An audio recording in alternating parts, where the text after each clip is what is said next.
welcome back to the Hello Goddess podcast. I am your host, Mandy Dia, and I'm so excited. Today we have a special guest. Her name is Kelissa, and she is a wellness coach from Moncton, New Brunswick. We are in the same place. Hello, Kelissa.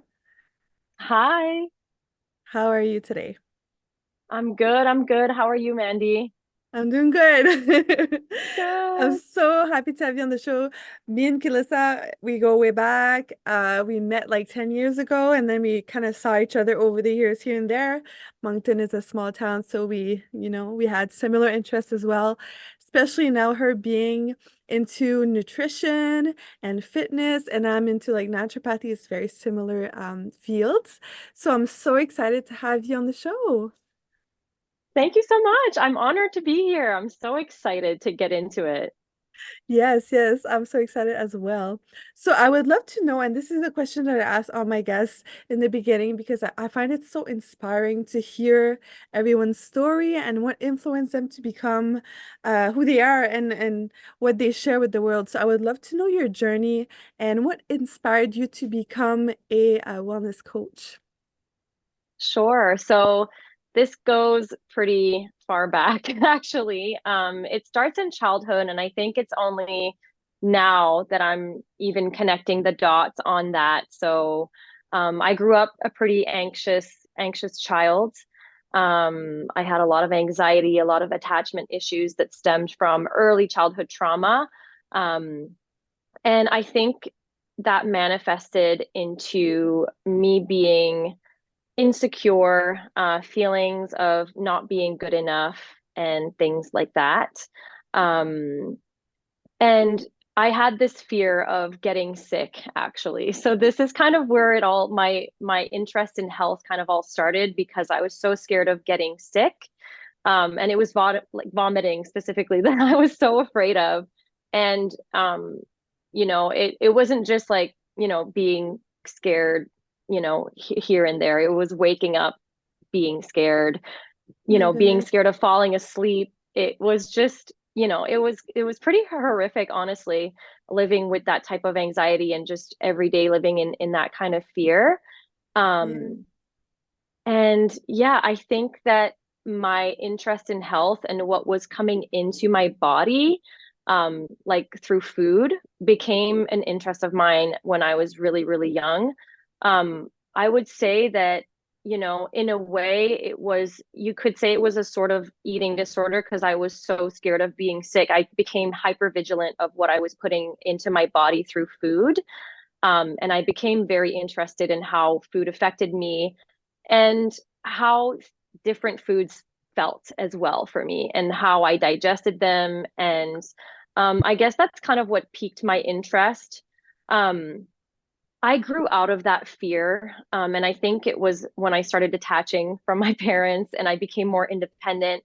Um, Not necessarily secure, I would say. I was just kind of testing my boundaries. And that's kind of when I broke free from that fear and that anxiety of abandonment, and just not being good enough. I think I kind of was trying to fight that a little bit and I started to feel better. But I soon realized, going back into high school and as a teenager and growing up and seeing, and I think it was like through my friends and especially women, I found that were struggling with food and eating and their relationship with food. And I thought, wait, okay, obviously my situation was a little bit different because it was growing up as a child. But I think there was still this common thing of, or this common fear, I guess, surrounding food, and I think it stems a lot from not feeling good enough or feelings of unworthiness, and it can stem from different things. But I found that a lot of that cause was way deeper than food itself. Um, but yeah, that kind of launched me into, getting even more curious about food and nutrition and our relationship with food as human beings. So that's when I did my studies in nutrition. I started with that. I love physical activity as well. I kind of got interested into fitness. I got my personal training certification along with that because I know that that goes hand in hand. Um, and and then I added life coaching as well to my certifications, because I wanted to be able to offer some sort of, I guess, like mental health aspect to my services. And that is to, I guess, like reframe some of the mindset and some of the beliefs and limiting beliefs that we have, as a society because of diet culture and everything that's happening around us. So Mm, that's mm. kind of the story and the timeline. Thank you so much for sharing that and for being open and vulnerable and sharing your story. And I think it's really interesting how sometimes eating disorders and mental health issues will present in different ways for different people. Um, Hmm. and for you it was this way, but I think a lot of people can relate to having issues with food, whether it is because of body image or other issues. And then, the whole diet culture world, it's like a huge industry, and Hmm. we talked about this the other day. We went for a walk, and people are overwhelmed with all of the information and the misconceptions that are out there about nutrition. And Hmm. and then you tie in like mental health and feeling good about yourself and worthiness. You mentioned worthiness. For me, like in my work, is one of the most important things, because that's something that I also struggle with as a kid, like feeling worthy. Even like it still appears in my life today, even though it's things that happened a long time ago. Hmm. So I'm really curious to see um about diet culture. How does that affect your work today? Like learning about all these different things, and how did you decide to approach your business knowing all of that now?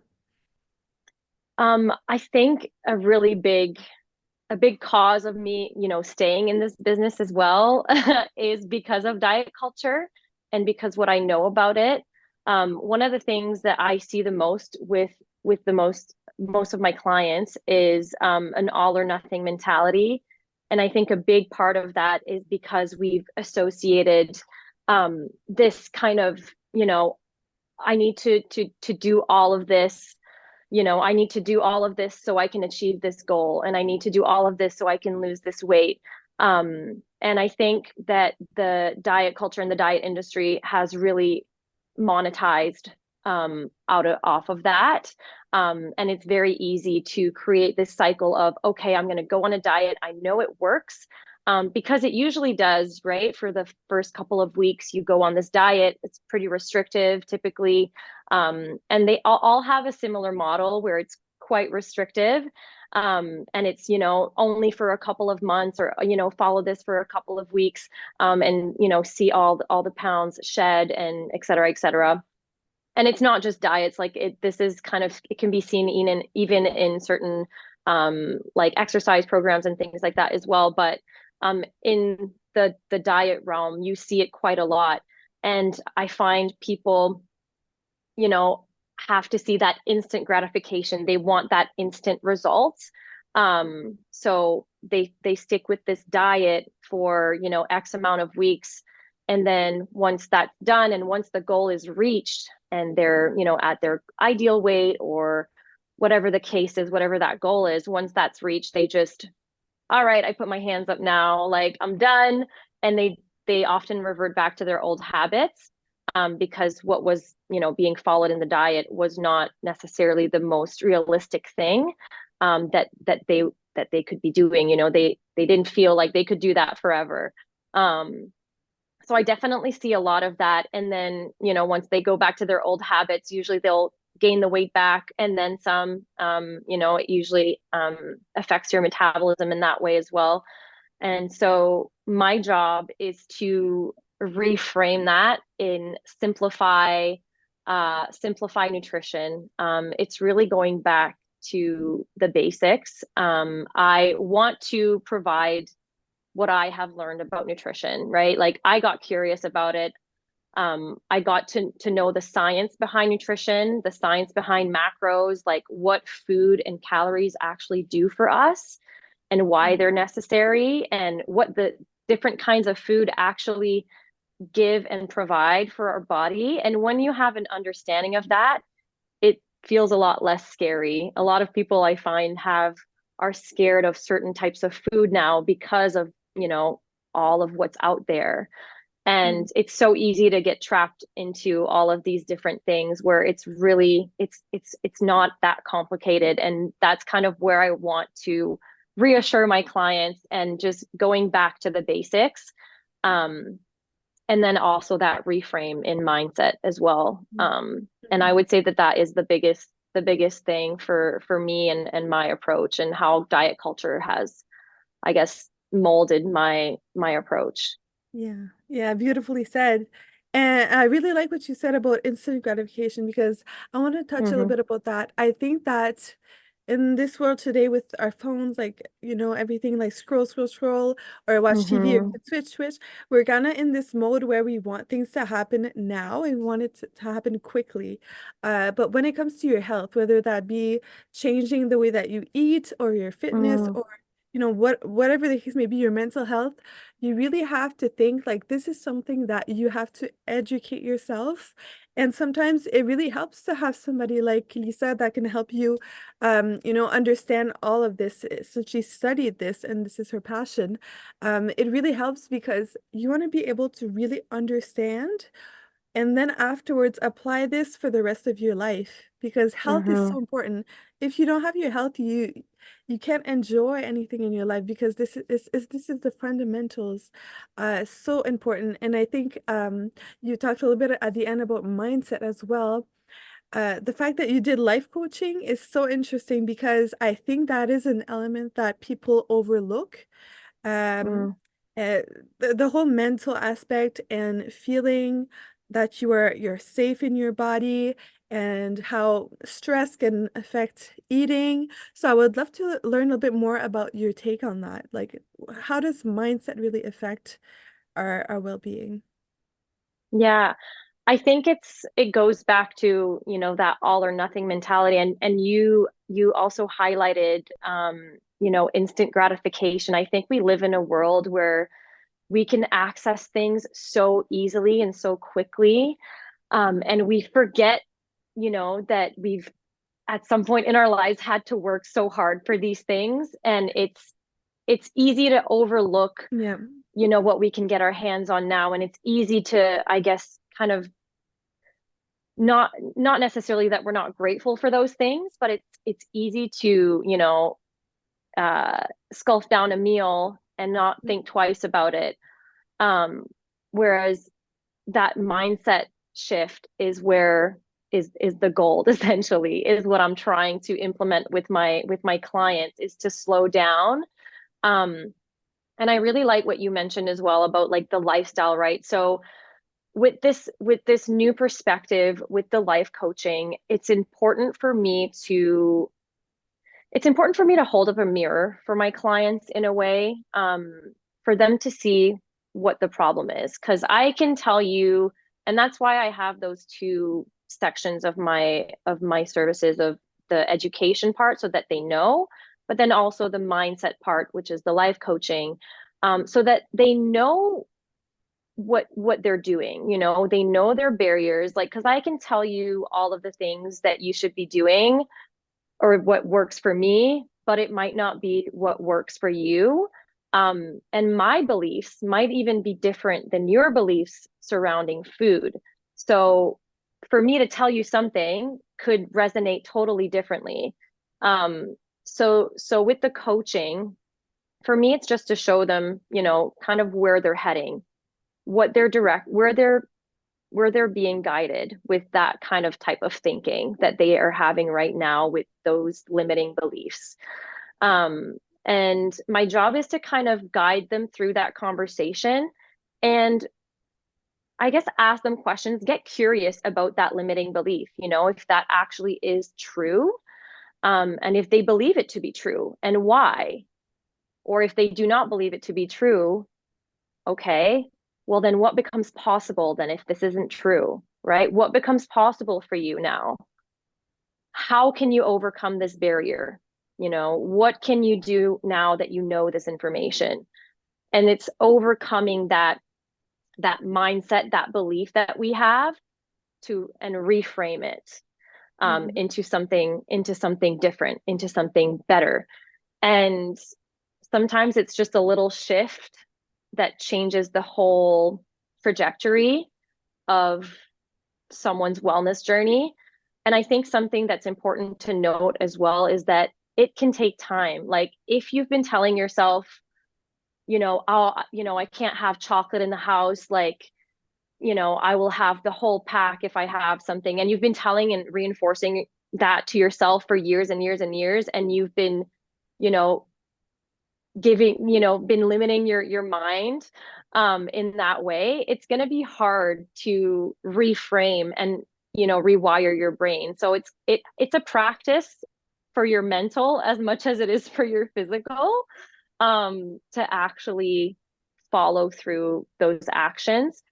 So I would say it's really important to be patient with yourself through that and give yourself some grace, because you probably will have some times where, you have a, a fall and then you just pick yourself back up. And that's what I encourage my clients. And that's what I'm there for, is to kind of hold their hand throughout that process as well and tell them, it's okay. We're starting again. Don't worry. You're not, it's not that all or nothing mentality anymore. Like, you're okay. You can make mistakes in this new life of yours, right? Like there's Yeah. room for that. You have your whole life ahead of you.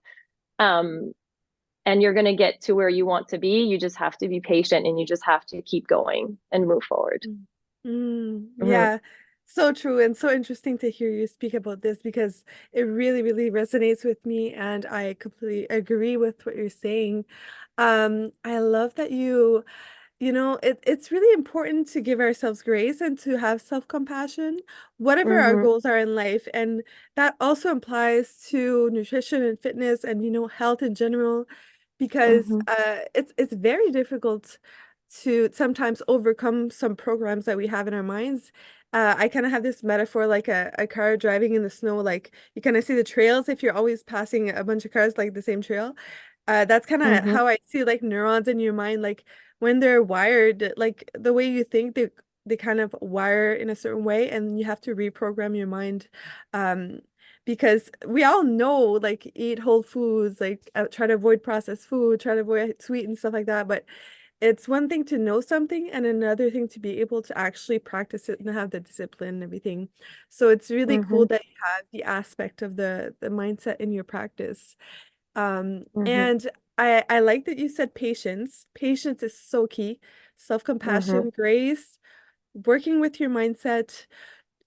Do you know of other barriers that you see a lot of people have when it comes to applying um, the lifestyle changes that we know are healthy for us?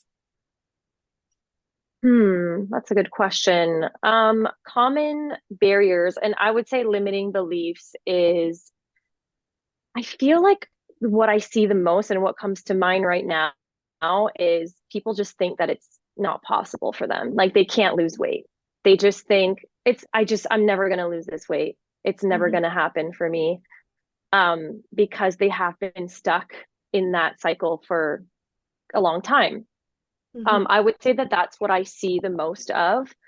Um, and a lot of it has to do with the mindset. And it goes back also to diet culture, right? Because of a lot of what I see with diet culture, it reinforces that all or nothing mentality, that all or nothing mindset, right? It doesn't really teach you to be patient with yourself.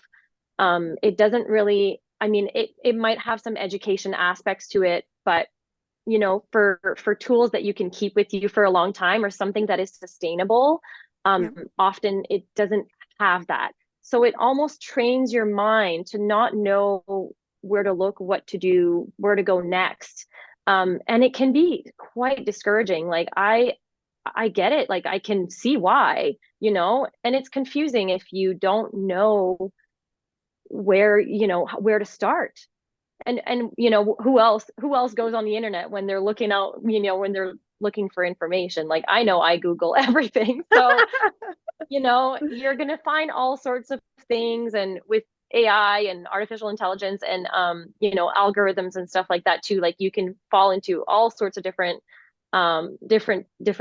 funnels of information. But um yeah, I think it's important to honestly, like, and this I say to my clients all the time, is like, it's not, it shouldn't feel overwhelming. If you can start with one thing, just one thing that you feel like you can manage today. Like, what is one thing that you can manage for yourself today? Just do that. Start with that. And it Mhm. might not even be related to nutrition. It might just be like, okay, I'm going to prove to myself today that I can do 5 minutes of meditation when I wake up. And I'm going to Mhm. try to do this the same thing tomorrow and see how it goes. And that little shift might change other things, you know? Mhm. But sometimes it's just starting with one little thing and then seeing how that goes, seeing Mhm. how that impacts your life moving forward. Um, but yeah, I would say that that biggest limiting belief is thinking that I can't do it. Yep. Um, and it's very, very difficult to get out of that. Um, and I would say like, as much as I'm here and I can, I can provide that support, it's really a mental shift. It's a mindset thing. And unless you're ready to confront that fear, and sometimes I notice like people are afraid of their own success because they're afraid of failing again after. Um, and it's funny because like, you have the potential to get so far and to get to your goals, but it's like there's also this like fear attached to it. So I think it's just knowing that fear, knowing why it's there, getting to the root cause of it, and you know, reframing it in a different way. Mhm. Mhm. Yeah. Yeah. Yeah, I love what you said about just taking this one practice because this is how you transform your life. It's not overnight you're gonna do Hmm. like every single thing. And people are obsessed with trying to reach perfection. Perfection does not exist. We can only Absolutely. excel, we can only improve, and it takes a lot of patience and self-compassion. So, implementing one thing and then seeing how that works, it actually builds confidence as well. When you start to see that Absolutely. you are able to, then it Hmm. becomes easier to change your mind about how you feel about yourself and what you're able to do. So that's Yes. it's so true. And I know Yeah. that you also do fitness in your program. So Hmm. I know I've heard a lot about this, how people think that to lose weight they have to do like a bunch of cardio, they have to be at the gym every single day for 2 hours, like. And what I've learned from my own studies is that diet is 80% of the battle. I don't know if that's something that you resonate with, but or so, sorry, not diet, but nutrition is like a lot more important than killing yourself at the gym. Although, fitness is a very important aspect of health as well, and building muscle and building that cardiovascular health is so important. So I would love to know your take on that. Yeah, I think it goes back to just doing that one little thing that gets you motivated to do something else. So, and I like that you highlighted that, proving yourself and gaining confidence. I think that's a really important thing to remember. Like if you can prove yourself that you can do one thing, even if it's just a little thing, it can actually shift your thoughts and how you're thinking because you're proving yourself Yep, right. Like, yep. oh, or wrong in certain cases, right? Oh, I can actually do this. That means I have discipline. That means I can get these things done. When it comes to fitness, of course, nutrition is a foundational need, right? So it's a big one. So it's evident that it is a big part of the battle when it comes to weight loss. Um, but I would argue to say that, you know, when you start going to the gym, and I hear this with a lot of my clients or whether it's the gym or exercising outside or whatever their virtue is in the fitness world and what they choose to do. I see a lot of people saying, "Oh, I've been wanting to fuel my body in a better way and eat more nutritious foods and eat more greens when I'm working out." So sometimes it is helpful to start moving, and it kind of impacts one another.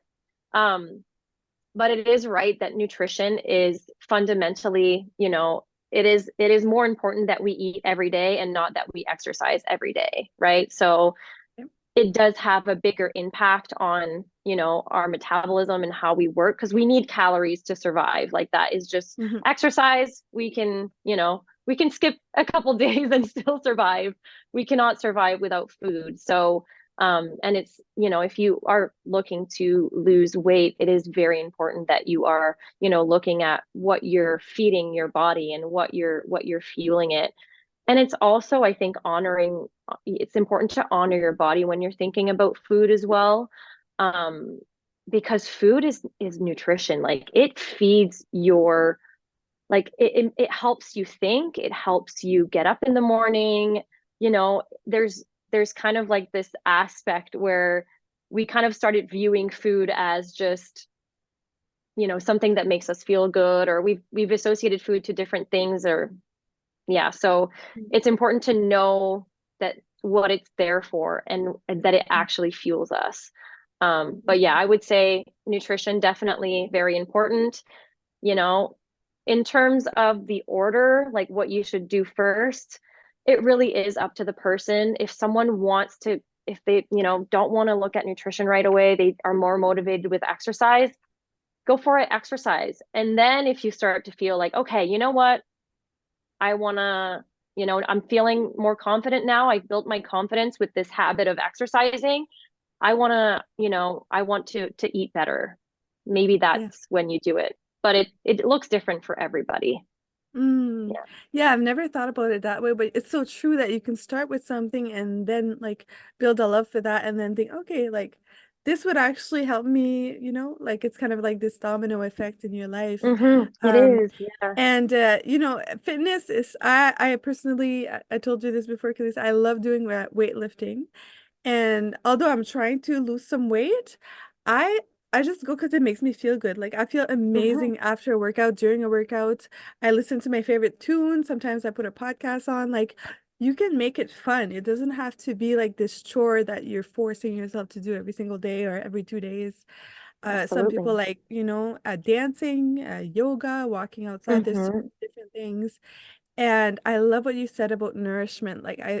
To me, like it's an act of self-love, an act of self-care to be able to nourish our bodies with these Yes. these healthy foods. Like you have to think about it that way. Like it's an act of loving yourself to nourish Yes. yourself like that. And so, hmm and I would love to know with your experience and your knowledge, what are some common misconceptions about nutrition or fitness that you could share with us today? Mm. I feel like I'm going to sound like a broken record, but um, I think it's a big misconception is you have to know everything and do everything right away, um, in order to, and usually the ideal is to lose weight or look a certain way, right? It's about the physique. Um, and people just feel like they have to know everything before they can start or before they can see results, but that's not necessarily true. I still don't know everything. Like there's some stuff I still learn a lot. Like I have a personal trainer right now that is Oh, teaching me nice. stuff, and Yeah. I'm a personal trainer myself. So, there's so much to learn, and knowing that you'll never know everything, and that's okay. And you can just start where you're at. Um, I think is one thing that's important. I think it's yeah, that the biggest misconception is exactly that, the um, thinking that you have to know everything.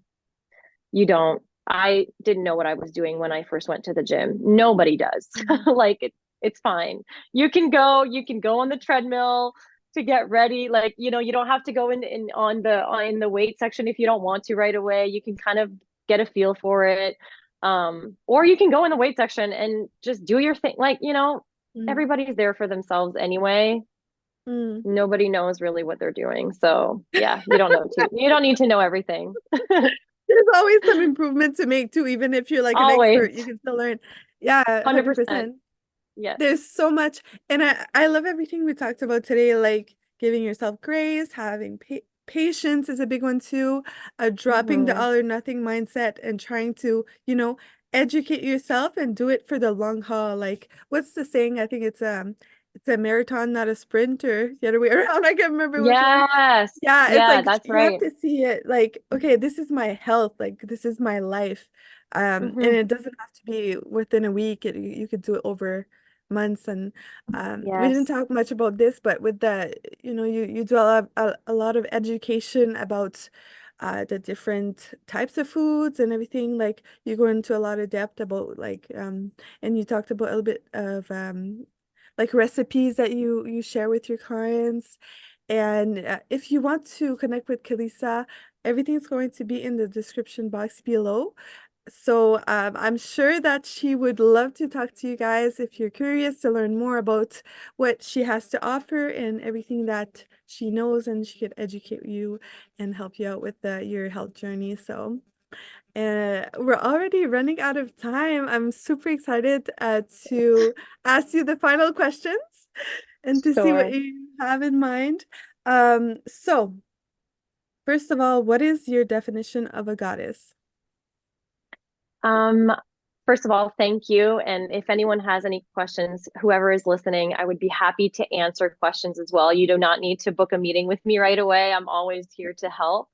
So just wanted to put that out there. My definition of a goddess.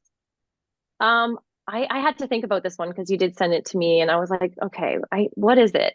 I think it is someone who shows up as being authentically themselves, who know themselves very deeply, who know their strengths and weaknesses, and can show up and serve, knowing that. Someone that knows their gifts and can just be um, at service to other people. Mm. Mm, Yeah. love that answer. I love the word service. To me is very important. It's one of the reason I did this podcast because I want to like help my guests, also help the listeners to learn things that they may not even be aware of. And Mm-hmm. sometimes you hear something and it kind of pivots you into a path where you're actually making huge improvements in your life and the lives of other people and around you. So it's so important to, share that light and be of service and connect with your inner goddess and her energy. Love that answer. And last question for you today. If you could go back in time and speak to your younger self at any moment in your life, what would you say? Um, this is a really tough question, I think. And it is something that was told from actually, my dad told me this, and I still tell it to myself a lot. And I think I want to share it because I think that's what I would tell myself again. I would just say that again, is just one day at a time. Honestly, like sometimes you just see the world as, big and stressful and it can get overwhelming.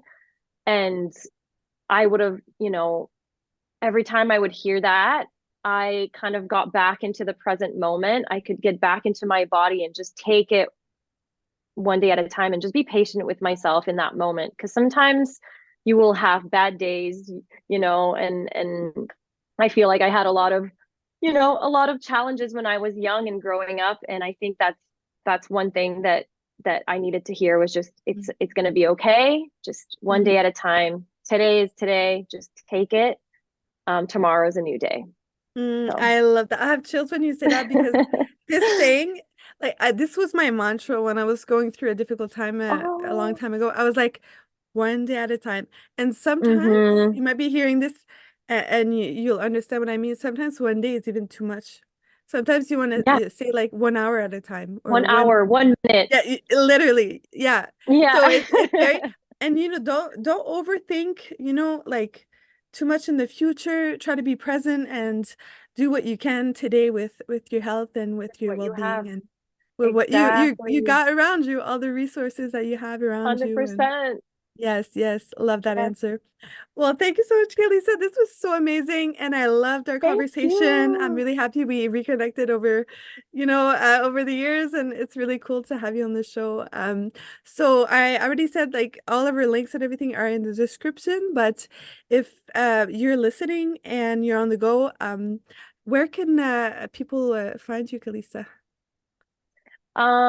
They can find me on Instagram. It's Kel Ouellet _wellness.